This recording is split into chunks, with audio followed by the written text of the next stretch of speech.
Hello and welcome to the White Coat Classroom.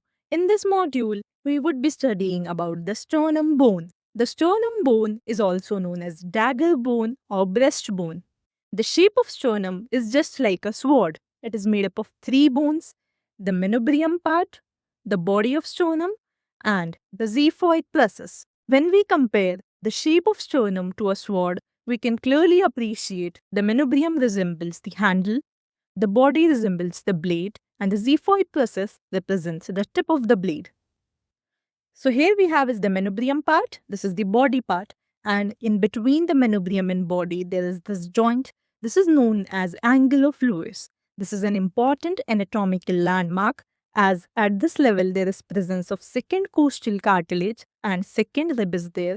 So from this level we can count the rib in a living person, as this transverse ridge is clearly appreciated on palpation. The next important point is it is an important landmark as it is at the junction of T4 and T5 vertebrae, that is the 4th and 5th thoracic vertebrae. So the part above it lies in the superior mediastinum, while the part below this line lies in the inferior mediastinum. So let's start with our first bone, that is the manubrium part. The manubrium of sternum is roughly quadrangular in shape. So because of its quadrangle shape, it has a superior border, an inferior border, and two lateral borders.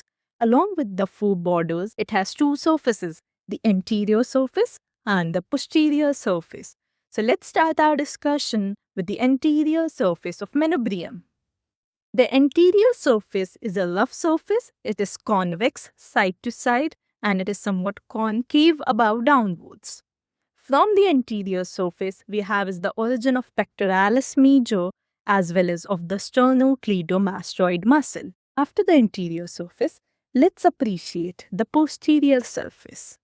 So this is the posterior surface. The posterior surface is a concave surface and it is smoother compared to anterior surface. This smooth posterior surface forms the anterior boundary of superior mediastinum. Talking about the attachments on posterior surface, we have is the attachment of sternothyroid muscle and sternohyoid muscle. So over here, just beyond the clavicular facet, we have sternothyroid origin, while over here we have is the sternohyoid origin from the posterior surface. Along with it, the posterior surface is closely related with the arch of aorta. And that's it about the surfaces. Now let's appreciate the borders. So we have is the superior border. This one is the superior border. The superior border is a thick border. We can clearly appreciate it is a thick border and there is presence of a notch. This is that notch which is present on superior border. This notch is called a suprasternal notch or jugular notch, and there is presence of interclavicular ligament over here, as we have attachment of clavicle like this on either side. After the upper border, let's appreciate the lower border.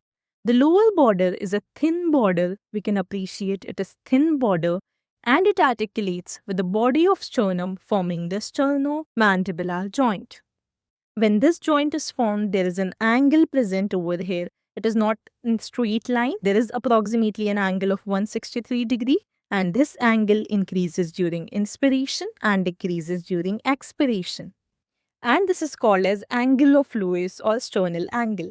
It can be palpated in living person, and from this we can identify the number of rib, as the sternal angle is a landmark as there is presence of second rib at this level. Now, talking about the lateral borders, we have two lateral borders, one over this side and one on this side. And the lateral border is a thin border and we can appreciate a facet over here. This facet is for articulation with the first rib. So this is for articulation with the first rib, while we can also appreciate a part of facet. This is an incomplete facet. That's why this is called as demifacet or hemifacet. And this facet is completed when this manubrium bone unites with the body of sternum, and this facet gives articulation to the second rib. At the junction of superior and lateral border, we have is presence of an articulation or a joint. There is presence of sternoclavicular joint. So over here we have is presence of sternoclavicular joint, I'm supposing this to be clavicle. So a joint is formed over here. This joint is called as sternoclavicular joint. So over here we have is presence of sternoclavicular joint. And that's it about the manubrium. Now let's learn about the body of sternum. While at the junction of superior border and lateral border, we have is this joint. This is called as sternoclavicular joint. So I'm supposing my stylus to be clavicle. So we have is presence of clavicle like this, and this is the manubrium part. So this joint is called as sternoclavicular joint. And that's it about the anatomy. And that's it about the anatomy of manubrium. Now let's learn about the body of sternum. Now, talking about the body of sternum, the body of sternum is elongated and it is narrower while it is widest in its lower part. Upper end of sternum articulates with the manubrium bone forming the manubriosternal joint, while its lower end articulates with the xiphoid process forming the sternoxiphoid joint. Talking about the surfaces and borders, it has two surfaces, the anterior surface and the posterior surface. Similarly, it has four borders, the upper border, the lower border, and the two lateral borders.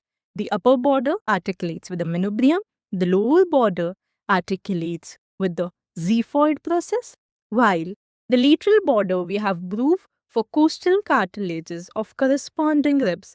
So, second to seventh rib articulates with the body of sternum. Specifically speaking, the second rib articulates at the junction of manubriosternal joint, while the seventh rib articulates at the junction of sternoxiphoid joint.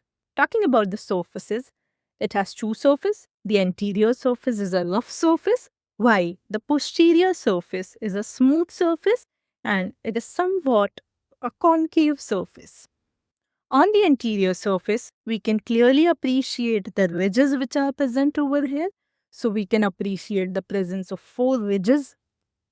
On the anterior surface, we can appreciate four transverse ridges. There are faint mark of these ridges and we can appreciate three sternal joints over here. The anterior surface gives origin to the pectoralis major along with the manubrium part of the sternum bone, while talking about the posterior surface, talking about the relations on the posterior surface in its right lower part gives attachment to the sternocostalus muscle. Along with that, there is presence of right-sided pleura, while on the left side, in its upper half, there is presence of left pleura, while in the lower half, it is related with the pericardium. That's it about the body of sternum. Now let's appreciate the xiphoid process. The xiphoid process is a small process. It is the smallest part of the sternum bone. It can be bifid as seen in this condition.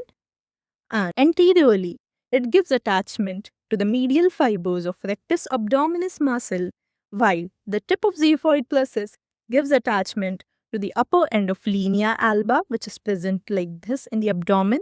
So it gives attachment to the upper fibers of linea alba, while posteriorly, it gives attachment to the fibers of diaphragm. So diaphragm fibers are attached over here. And that's it about the xiphoid process also. With this, we have completed with the anatomy of the sternum bone. Thank you so much for watching. If you enjoyed the content, please consider subscribing.